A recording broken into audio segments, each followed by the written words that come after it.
പിതാവിനും പുത്രനും പരിശുദ്ധാത്മാവിനും സ്തുതി. സങ്കീർത്തനങ്ങൾ അധ്യായം 48. കർത്താവ് ഉന്നതനാണ്, നമ്മുടെ ദൈവത്തിൻ്റെ നഗരത്തിൽ അത്യന്തം സ്തുത്യർഹനുമാണ്. ഉയർന്നു മനോഹരമായ അവിടുത്തെ വിശുദ്ധഗിരി ഭൂമി മുഴുവൻ്റെയും സന്തോഷമാണ്. അങ്ങ് വടക്കുള്ള സിയോൻ പർവ്വതം ഉന്നതനായ രാജാവിൻ്റെ നഗരമാണ്. അതിൻ്റെ കോട്ടകൾക്കുള്ളിൽ ദൈവം സുനിശ്ചിതമായ അഭയകേന്ദ്രമായി വെളിപ്പെട്ടിരിക്കുന്നു. ഇതാ രാജാക്കന്മാർ സമ്മേളിച്ചു, അവർ ഒത്തൊരുമിച്ച് മുന്നേറി. സിയോനെ കണ്ടവർ അമ്പരന്നു, പരിഭ്രാന്തരായി അവർ പലായനം ചെയ്തു. അവിടെ വെച്ച് അവർ ഭയന്നു വിറച്ചു. ഈറ്റുനോവിനൊത്ത കഠിനവേദന അവരെ ഗ്രസിച്ചു.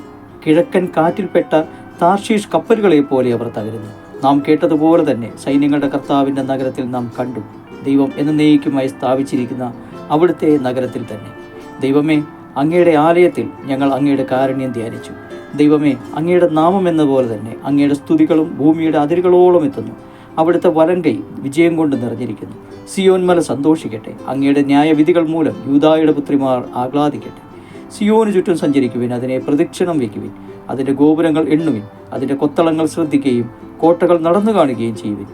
ഇവിടെയാണ് ദൈവം, ഈ ദൈവമാണ് എന്നേക്കുമുള്ള നമ്മുടെ ദൈവം. അവിടുന്ന് എന്നും നമ്മെ നയിക്കുമെന്ന് വരും തലമുറയോട് പറയാൻ വേണ്ടി തന്നെ. സർവശക്തനായ ദൈവത്തിൻ്റെ സ്നേഹവും സന്തോഷവും സമാധാനവും അവൻ്റെ പ്രിയപുത്രനായ ഈശോ മിശിഹാ തമ്പുരാൻ വഴിയായി നമ്മൾക്ക് എന്നും എപ്പോഴും ഉണ്ടായിരിക്കട്ടെ എന്ന് പ്രാർത്ഥിക്കുന്നു. ആമേൻ.